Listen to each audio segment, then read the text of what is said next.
Shalom, shalom, chers frères et sœurs chrétiens du monde entier. Partout où vous vous trouvez, recevez les grâces de l'Éternel. Recevez la puissance de Dieu sur vous. Que Dieu vous bénisse et vous protège au nom de Jésus. Bienvenue à la mission évangélique mondiale AS International. Mission que vous pouvez joindre, que vous pouvez intégrer en écrivant simplement sur l'un des trois numéros, plus 225 05 85 90 55 40 ou le plus 225 07 78 98 70 59 ou enfin le plus 225 01 53 48 40 80. Bienvenue donc à la voix des églises évangéliques AS International.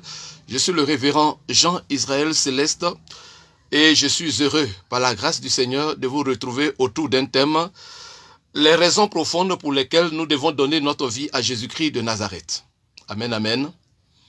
Les raisons profondes pour lesquelles toi et moi devons donner notre vie à Jésus-Christ de Nazareth. Commençons ce message par une interrogation, une question. Pourquoi c'est à Jésus que nous devons remettre nos vies? Pourquoi c'est en Jésus que nous devons nous confier? Pourquoi c'est à Jésus que nous devons regarder quand il s'agit de notre destinée? Amen, amen. Pourquoi Jésus-Christ et pas quelqu'un d'autre? Dans ce monde, nous entendons et découvrons beaucoup de grands hommes, des hommes influents, des hommes importants, des personnes assez influentes. Mais dans toutes ces personnes, eh bien, il n'y a que Jésus. Quand il s'agit de ton âme, quand il s'agit de ton entrée au ciel, du pardon de tes péchés, de ta position devant ton Créateur, il n'y a que Jésus-Christ de Nazareth. Alors, qui est Jésus? Quelle est son importance pour que ce soit lui et pas quelqu'un d'autre? Amen, amen. Laissez-moi vous dire, chers frères et sœurs, que Jésus-Christ est la personne la plus importante de l'histoire de ce monde. Il est la personne la plus importante de l'histoire de ce monde. Qu'on le veuille ou non, qu'on l'accepte ou pas, il est le maître de l'histoire. Amen, amen. Je vais ici vous inviter, à la lumière de la parole de Dieu, à découvrir qui est Jésus-Christ de Nazareth, pour que nous comprenions l'importance de lui confier nos vies et notre destinée. De prime abord, j'aimerais vous dire que tout repose sur lui et tout dépend de lui. Tout repose sur Jésus et tout dépend de lui. Lorsque nous ouvrons la Sainte Bible dans Colossiens 1, le verset 9, la Bible commence à nous dire déjà qu'en Jésus habite corporellement toute la plénitude de la divinité. Alléluia. En Jésus habite corporellement toute la plénitude de la divinité. Colossiens 1, verset 9. Quand nous restons dans le même chapitre de Colossiens 1 et que nous allons au verset 16, la Bible est en train de nous dire ceci, écoutons bien. Car en lui ont été créées toutes choses. Car en lui ont été créées toutes choses. Toutes les choses qui sont dans les cieux et sur la terre, les visibles et les invisibles, les trônes, les dignités, les dominations, les autorités. Et la fin du verset 16e de Colossiens 1 dit quelque chose d'encore plus intéressant. La fin du verset 16 est en train de dire ceci, écoutons bien. Tout a été créé par lui et pour lui. Est-ce que quelqu'un suit? Tout a été créé par Jésus et pour Jésus. Vérifiez bien cela dans vos Bibles, Colossiens 1, verset 16. Alléluia. Frères et sœurs, car en Jésus ont été créées toutes les choses qui sont dans les cieux et sur la terre, les visibles et les invisibles. Trône, dignité, et la fin du verset donc nous dit tout a été créé par lui et pour lui. Si vous le voulez bien, restons toujours au premier chapitre de l'épître aux Colossiens, toujours Colossiens 1. Quand nous descendons au verset 20, la Bible est en train de déclarer ceci. Dieu a voulu par Jésus-Christ, par lui, réconcilier tout avec lui-même. Dieu a voulu par Jésus réconcilier tout avec lui-même. Tant ce qui est sur la terre que ce qui est dans les cieux, en faisant la paix par lui, par le sang de sa croix. En faisant la paix par lui, par le sang de sa croix. Colossiens 1, verset 20, parole du Seigneur. Amen, amen. Je vous invite avec moi à découvrir encore un autre passage qui va finir de nous convaincre que Jésus n'est pas n'importe qui. Il n'est pas notre petit camarade. Jésus n'a rien à voir avec les autres personnes. Il est le las des las, le boss des boss. Champion premier. Big respect. Alléluia. Grand respect pour le grand maître. Ouvrons la Bible dans 2 Corinthiens, chapitre 5, le verset 19e. Si vous avez trouvé, nous faisons la lecture. 2 Corinthiens 5, verset 19. La Bible déclare: Dieu était en Christ. Oh, j'aime la parole de Dieu. Dieu, ce Dieu qui a créé la lune, le soleil, les océans, les montagnes, tout ce qu'on voit et tout ce qu'on ne voit pas, ce Dieu créateur, le très haut, le tout puissant que tout le monde appelle dans sa langue maternelle. Eh bien, ce Dieu-là, la Bible déclare, dans 2 Corinthiens 5, verset 19, car Dieu était, alléluia, Dieu était en Christ. Qu'est-ce qu'il faisait en Christ? Eh bien, il était en Christ, réconciliant le monde avec lui-même. Répétez avec moi, Dieu était en Christ, réconciliant le monde avec lui-même. Alléluia. En n'imputant point aux hommes leurs offenses, et il a mis en nous la parole de la réconciliation. La Bible est en train de nous dire que Dieu était en Christ, en Jésus-Christ, réconciliant le monde avec lui-même. Ce Dieu qui a créé les étoiles, le soleil, tout ce que nous voyons et tout ce que nous ne voyons pas était en Jésus-Christ, réconciliant le monde avec lui-même.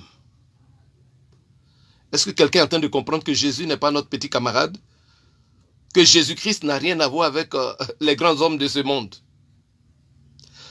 Je vous invite encore une fois à lire Jean 1, verset 1 à 5. Jean chapitre 1, verset 1 à 5. La Bible dira: au commencement était la parole, et la parole était avec Dieu, et la parole était Dieu. Tout a été fait par elle, et rien de ce qui a été fait n'a été fait sans elle. En elle était la vie, et la vie était la lumière des hommes, pleine de grâce et de vérité. Elle est venue chez les siens, mais les siens ne l'ont point reçue. La suite de ce passage nous dira: mais à ceux qui l'ont reçu, Jean 1, verset 12, mais à tous ceux qui l'ont reçu, et à ceux qui croient en son nom, le pouvoir leur a été donné de devenir enfants de Dieu, lesquels sont nés de la volonté de la chair, ni de la volonté de l'homme, mais de la volonté de Dieu. Alléluia. Frères et sœurs, Jésus-Christ est le sauveur du monde. Il est le sauveur du monde, il est le sauveur de ton âme, il est le sauveur de mon âme. Il est le sauveur du monde. Il est le seul médiateur, nous dit la Bible, entre le Créateur et la création. Il est le médiateur, le seul médiateur entre Dieu et nous, entre la création et lui le Créateur. Le seul médiateur entre Dieu et les hommes. Amen, amen. Restons toujours dans les Saintes Écritures, frères et sœurs. Lorsque nous ouvrons la Bible dans Acte 4, verset 12, Acte 4, verset 12, que nous dit la Bible? Car il n'y a de salut en aucun autre. Est-ce que la parole de Dieu est en train de parler à ton cœur, mon frère, ma sœur? Car il n'y a de salut en aucun autre. Car il n'y a sous le ciel aucun autre nom qui ait été donné parmi les hommes par lequel nous devions être sauvés. Aucun autre. Si on vient te parler de quelqu'un d'autre, c'est qu'on veut te tromper. Si on vient te proposer d'autres personnes, c'est qu'on veut te tromper. On veut t'induire en erreur. Ce ne sont pas les grands de ce monde qui pourront sauver ton âme. Ce ne sont pas les prophètes de ce monde qui vont sauver ton âme. Le seul capable de sauver ton âme, a un nom. Jésus-Christ de Nazareth. Alors vérifie bien dans ta Bible, Acte 4, verset 12, car il n'y a de salut en aucun autre. Si on t'a proposé d'autres alternatives, c'est qu'on veut t'induire en erreur, on veut te conduire en enfer. L'unique, le seul, le véritable, Jésus-Christ de Nazareth, est celui-là qui seul est agréé, seul a les aptitudes de sauver ton âme et de te conduire au ciel, au paradis. Amen, amen. Lorsque nous restons toujours dans les Saintes Écritures, la Bible, dans Jean 14, le verset 6, le Seigneur lui-même est en train de déclarer « Je suis le chemin, la vérité et la vie.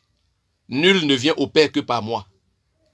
Je suis le chemin, la vérité et la vie. Nul ne vient au Père que par moi. » Pour aller à Dieu, pour aller au Père, pour aller au ciel, au paradis, il n'y a pas deux chemins. Il n'y a pas deux chemins. Si plusieurs chemins conduisent à Rome, le seul chemin du ciel a un nom, Jésus-Christ de Nazareth. Vérifie dans ta Bible, Jean 14, 6, je suis le chemin. Quand le Seigneur dit je suis le chemin, ça ne veut pas dire je suis un des chemins. Est-ce qu'on se comprend? Ça ne veut pas dire je suis un des chemins. Il dit je suis le chemin. La vérité. Alléluia. La vérité. Si ce n'est pas la vérité, je veux dire en dehors de la vérité, ce qui n'est pas la vérité s'appelle comment? Le mensonge. Ce qui n'est pas la vérité est le mensonge. Or ici, l'unique vérité pour ton âme, pour ton salut, pour ton entrée au ciel, s'appelle Jésus de Nazareth. Il dit, je suis le chemin, la vérité. Il n'a pas dit une vérité, il dit la vérité et la vie. Personne ne peut aller à Dieu, chez Dieu, si la personne ne passe pas par moi. Jésus est le pont qui relie le Père et la création. Jésus est le chemin qui conduit au ciel. Amen, amen. Que celui qui veut entendre, entende. Que celui qui veut comprendre, comprenne. C'est ici la révélation de la parole divine. Amen. Chers frères et sœurs, Jésus est la garantie de ton âme. Lorsque nous ouvrons la Bible dans Jean 3, le verset 36, Jean 3, verset 36, la Bible est en train de déclarer quelque chose de fort et de très profond. Celui qui croit au Fils a la vie éternelle. Celui qui croit en Jésus-Christ a la vie éternelle. Mais est celui qui ne croit pas en lui? La suite du verset va nous le dire. Jean 3, 36, celui qui croit au Fils a la vie éternelle. Celui qui ne croit pas au Fils ne verra point la vie, mais la colère de Dieu demeure sur lui. Celui qui ne croit pas au Fils ne verra point la vie, mais la colère de Dieu demeure sur lui. Fin de citation, Jean 3, verset 36. Amen, amen. Chers frères et sœurs, c'est la première raison pour laquelle tu dois comprendre que c'est à Jésus que tu dois donner ton âme. C'est en Jésus que tu dois te confier. C'est à Jésus, en Jésus que tu dois croire. Il n'y a que lui et pas quelqu'un d'autre. Si tu veux aller au ciel, si tu veux entrer au paradis, si tu veux éviter l'enfer, l'adresse, le chemin indiqué, là où tu ne te tromperas jamais, la voie qu'il te faut, s'appelle Jésus-Christ de Nazareth. Amen, amen. La deuxième raison pour laquelle tu dois donner ta vie à Jésus-Christ de Nazareth, frères et sœurs, eh bien, c'est que ce monde dans lequel nous vivons a chuté. Ce monde dans lequel nous vivons a chuté depuis le jardin d'Éden. Depuis que Adam et Ève ont mangé le fruit interdit, le fruit de l'arbre de la connaissance du mal et du bien dans le jardin d'Éden, Dieu leur a dit de ne point manger les fruits de cet arbre. Il leur a donné la domination de ce monde, le contrôle de ce monde. Il leur a demandé d'assujettir la terre et de tout dominer. Il leur a remis la clé du monde, mais avec une sévère recommandation, même un ordre. Faites de tout ce que vous voulez. Oui, mais attention, ne mangez pas aux fruits de l'arbre de la connaissance du bien et du mal. Car le jour où vous en mangerez, vous mourrez. Amen, amen. Car le jour où vous en mangerez, vous mourrez. Adam et Ève, nos ancêtres, les premiers hommes, n'avaient qu'à écouter Dieu, n'avaient qu'à considérer Dieu, n'avaient qu'à accepter la parole de Dieu, n'avaient qu'à se soumettre au Seigneur. Surtout qu'en ce moment, l'harmonie était totale, parfaite. Tout était magnifique, tout était harmonieux, et le Seigneur même a dit tout était bon. Il n'y avait pas de désordre, il n'y avait pas de chaos, tout était magnifique et beau. L'homme, Adam et Ève, n'avaient qu'à obéir au Seigneur, n'avaient qu'à avoir de la considération pour le Créateur, n'avaient qu'à se soumettre à Dieu, au Dieu vivant. Amen, amen. Mais qu'est-ce qui va se passer? Parce qu'un jour, quelque chose va se passer. Quelque chose de désolant, quelque chose de triste va se passer. Un jour, un inconnu, et cet inconnu est l'ennemi de ton âme, l'ennemi de nos âmes, c'est-à-dire le diable Satan.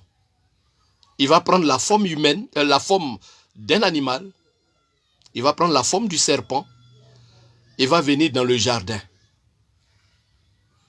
Lorsqu'il arrive, il trouve la femme Ève auprès de l'arbre interdit. Lorsqu'il arrive et qu'il trouve Ève, il va tout de suite engager une conversation parce qu'il cherche une ouverture pour déstabiliser l'homme. Pour arracher la clé de la domination du monde dans la main de l'homme, alors il engage la conversation. Il va poser une question à Ève. Dieu a-t-il réellement dit de ne point manger aux fruits de cet arbre? En d'autres termes, est-ce que c'est vrai, Dieu a dit de ne pas manger aux fruits de cet arbre-là? Est-ce qu'il a dit ça vraiment? Alors la femme, Ève, va lui dire, oui, c'est vrai. Il nous a dit, on peut faire tout ce qu'on veut, tout ça, mais quant aux fruits de cet arbre-là, il nous a défendu. Il nous a dit de ne pas en manger. Le diable, ayant eu une opportunité, une occasion, parce qu'on lui a ouvert la porte du dialogue, eh bien, va entrer pour s'introduire et puis déstabiliser l'homme. Il va dire à l'homme, oh, c'est faux, c'est pas vrai. C'est comme ton père te parle. Il te dit qu'il te donne des consignes, des conseils. Et puis un inconnu, quelqu'un que tu ne connais pas, vient mettre en doute les paroles de ton père. Satan va s'aimer le doute. Il va les amener à douter de Dieu, à douter de la parole de Dieu. Oh, c'est faux, c'est pas vrai. C'est parce qu'il sait que le jour où vous allez en manger, vous allez mourir. Il n'y a rien. Quand tu vas manger, tu vas voir. Regarde le fruit même comme il est beau à voir. Quand tu vas manger, vos yeux vont s'ouvrir. Vous allez même devenir des dieux. Quand tu vas manger. Sur ces insistances, ces encouragements, ces motivations, la femme Ève va se laisser déstabiliser. Elle va tendre la main, cueillir le fruit interdit. Et elle va commencer à manger le fruit. Quand elle se met à manger, le diable est content, il est réjoui parce qu'il venait d'arracher ainsi la domination du monde dans la main de l'homme. Il venait ainsi de créer ce qu'on appelle le péché, d'installer le péché dans le sang humain, dans le cœur humain, dans la conscience humaine. Il venait de déstabiliser l'homme, il venait de faire échouer, de faire chuter le monde, de faire chuter le monde, pousser le monde dans le mal, dans la désobéissance, dans la transgression des lois de Dieu. Ayant eu la femme, il va se retirer pour s'en aller. En ce moment, son mari l'appelle Adam. Et elle va séduire à son tour son mari Adam, l'amener aussi à venir manger le fruit. Lorsque la femme a chuté, Adam avait la possibilité de résister et puis ne pas suivre sa femme dans le péché, dans la désobéissance. Il avait la possibilité de dire non. Mais au lieu de dire non, il va écouter la parole de sa chérie, de sa femme. Il va se faire avoir. Lui aussi, il va s'approcher et va se mettre à manger le fruit. Il appelle sa femme lui dit, ah, viens. Et il constate sa femme en train de manger le fruit. Il lui pose la question, mais tu es en train de manger le fruit que Dieu nous a interdit? À son tour, elle va répondre, mais il n'y a rien, j'ai mangé, est-ce qu'on peut aisément l'imaginer, j'ai mangé, est-ce que je suis morte? Viens chérie, mon cœur, viens, tu vas manger aussi. Et au lieu de résister, il va s'approcher, prendre le fruit dans la main de sa femme, et lui aussi va commencer à manger. Dès que les deux vont tomber dans le mal, dans le péché, dans l'iniquité, frères et sœurs, pour la première fois, Ils vont ressentir ce qu'ils n'ont jamais ressenti. Pour la première fois, quelque chose va se passer dans leur vie parce que le péché était consommé. Ils vont voir qu'ils sont nus, alors qu'auparavant, ils ne le savaient pas. Auparavant, ils ne le savaient pas. En ce moment, ils vont voir qu'ils sont nus. Et quand ils vont le savoir, Dieu va les appeler. Adam, Adam, où es-tu? Voici qu'Adam, qui aux premières heures, lorsqu'il avait vu que Dieu avait créé sa femme avec sa côte, eh bien, lui qui disait à Dieu, oh, voici la chair de ma chair, l'os de mes os, qui était content, qui bénissait Dieu parce que Dieu lui avait créé une femme, donné une femme. Le voilà aujourd'hui qui, après avoir péché contre Dieu, lorsque Dieu l'appelle Adam, Adam, où es-tu? Il répond à Dieu, Seigneur, nous sommes ici. Seigneur, nous sommes ici. Lorsqu'on a entendu ta voix, nous avons eu peur et nous sommes venus nous cacher parce qu'on est nus. Seigneur, nous sommes ici. Quand on a entendu ta voix, on a eu peur et on est venu se cacher parce qu'on est nus. Alors le Seigneur va leur poser la question, mais qui vous a appris que vous êtes nus? Qui vous a appris que vous êtes nus? Moi, je sais que je vous ai caché ça. Je ne vous ai pas révélé ça. Comment avez-vous fait pour savoir que vous êtes nus? Auriez-vous mangé le fruit interdit, le fruit défendu? Si c'est toi, comment tu allais réagir? Au lieu de déjà commencer à demander pardon, à se repentir, implorer le pardon de Dieu, non, non. Lui qui autrefois avait dit, oh, la chair de ma chair, l'os de mes os, qui bénissait le nom de Dieu parce qu'il lui avait donné une femme. Après le péché, quand Dieu l'appelle, il va répondre au Seigneur pour dire, c'est la femme que tu as créée. C'est la femme que tu as créée, que tu as mise auprès de moi, qui m'a séduite et qui m'a fait tomber dans le péché, qui m'a fait manger le fruit. La femme que tu as créée. Amen, amen. Le Seigneur pose la question à la femme, pourquoi tu as fait ça? Elle a son tour, il y a des gens comme ça. Ils ne reconnaissent jamais leurs erreurs. C'est toujours les autres, mais pas eux. On est d'accord? C'est toujours les autres. C'est toujours les autres, mais pas toi, jamais toi. Toi, tu es Blanche-Neige. C'est les autres qui sont mauvais. C'est les autres qui font les mauvaises choses. C'est les autres qui ne sont pas corrects. Toi, tu es Blanche-Neige. Toi, tu ne fais jamais de faute. Tu ne te trompes jamais. Tu es en faute au lieu de t'humilier. Tu as péché au lieu de demander pardon. Au lieu de t'abaisser pour que Dieu te lève. Non, non. Elle va accuser le serpent, le diable, le serpent. C'est le serpent qui est venu, qui m'a séduit et qui m'a fait manger le fruit. À la suite de cela, Dieu va les maudire. Dieu va les maudire. Mais à partir de cet acte, laissez-moi vous faire remarquer que l'être humain, toute l'espèce humaine a été plongée dans le mal, dans le péché. Y a-t-il parmi nous ici quelqu'un qui ait choisi sa famille avant de naître? Est-ce qu'on choisit nos familles avant de naître, avant de venir sur cette terre, dans ce monde? On ne choisit pas nos familles. On est né et on se trouve subitement dans une famille. Ou bien je me trompe? Aurais-tu, toi, choisi toi ta famille avant de naître, avant de venir sur cette terre? Un coup on naît et puis on se trouve quelque part dans une famille. Amen, amen. On n'a pas voulu cela, on n'a pas décidé cela, mais subitement tu es né et puis tu es dans une famille, exactement comme le péché. Lorsqu'Adam et Ève ont péché, toi et moi on n'était pas là. Lorsqu'ils désobéissaient à Dieu, est-ce qu'on était là? On n'était pas là. Mais étant nos ancêtres, les premiers hommes, lorsqu'ils ont désobéi, eh bien, ils ont poussé toute l'humanité dans le mal. Ils ont induit toute l'humanité dans le péché, dans la désobéissance à Dieu. Et le mal est entré dans le monde. Le péché est entré dans le monde.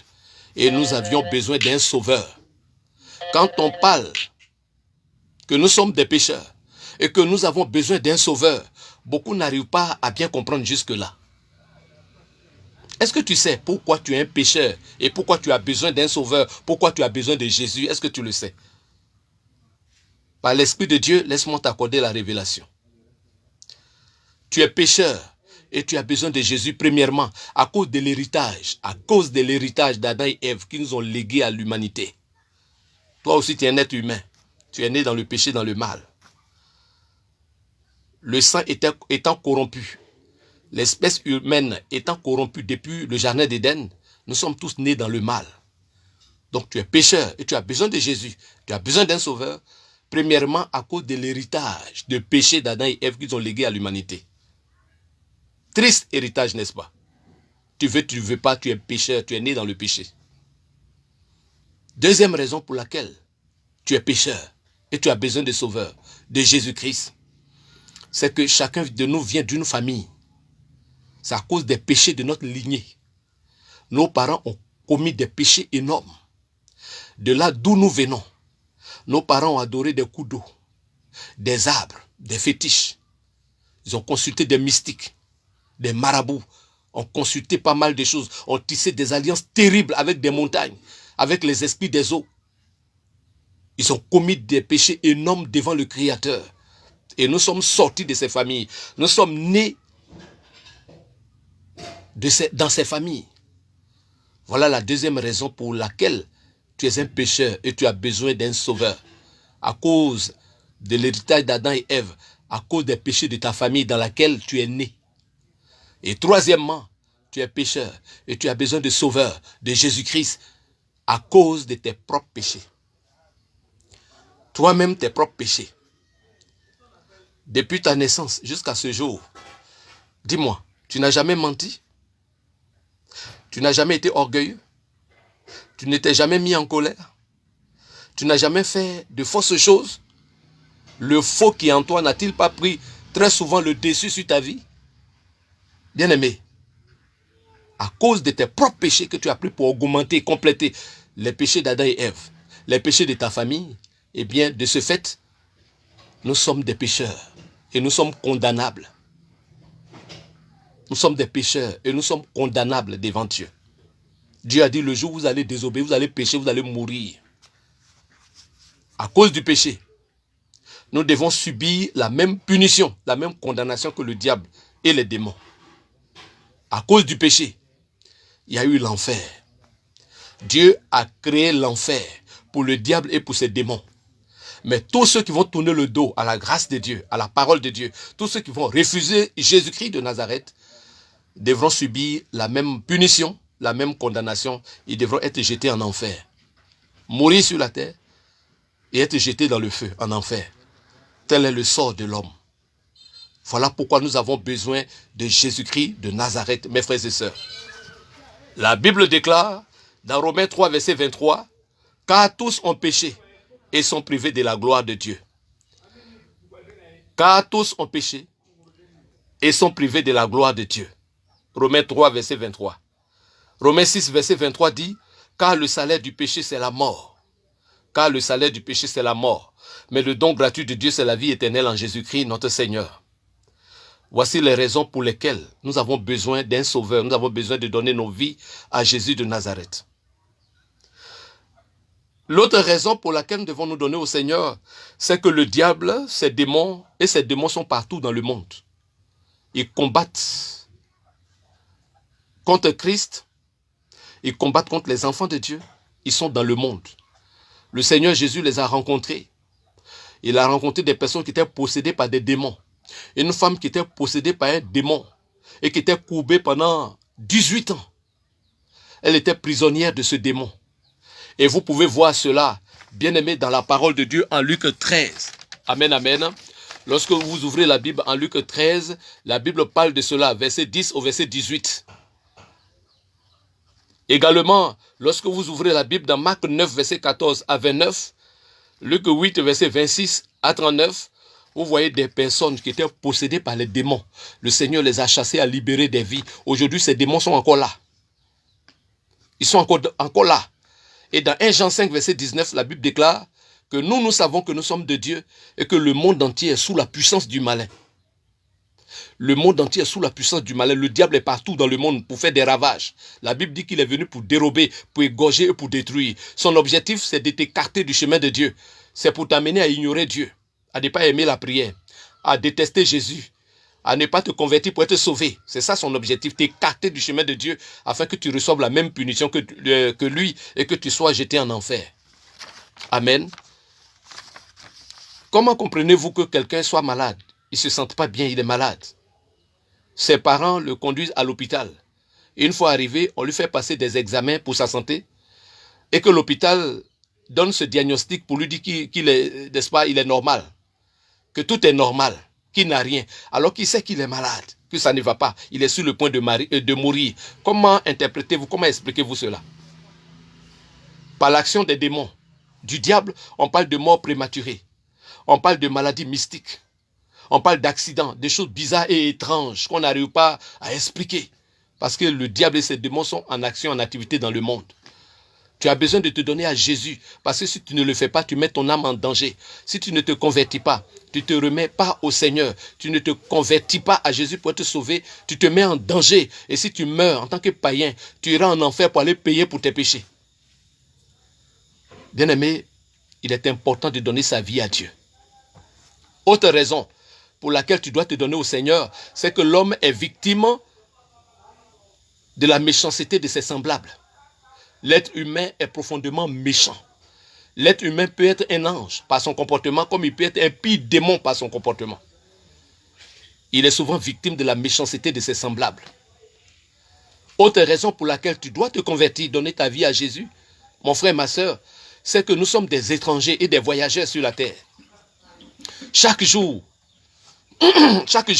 nous entendons des nouvelles de décès. Il y a eu décès là-bas. Une telle personne est décédée là-bas. Une femme est morte là-bas. Un monsieur est décédé, est mort là-bas. Chaque jour, nous apprenons des nouvelles de décès.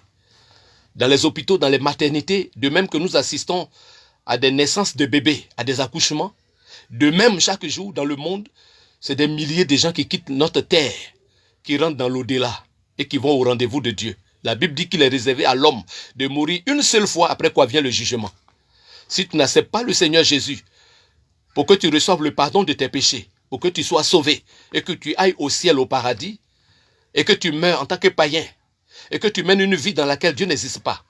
Tu mènes une vie, le dos tourné à Dieu, à ton Créateur. Si tu meurs en tant que pécheur, en tant qu'incrédule, en tant que païen, tu iras en enfer, dans les flammes éternelles, dans les peines éternelles, dans les flammes de feu, pour aller payer toi-même pour tes propres péchés.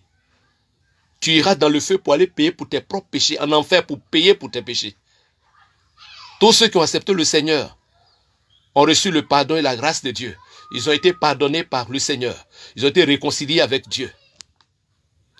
Que Dieu te bénisse. Donne ta vie au Seigneur et sois sauvé au nom de Jésus. Amen. Merci Seigneur. Si ce message t'a touché, écris et appelle l'église AS Internationale et sois réconcilié avec ton Créateur au nom de Jésus-Christ. Amen.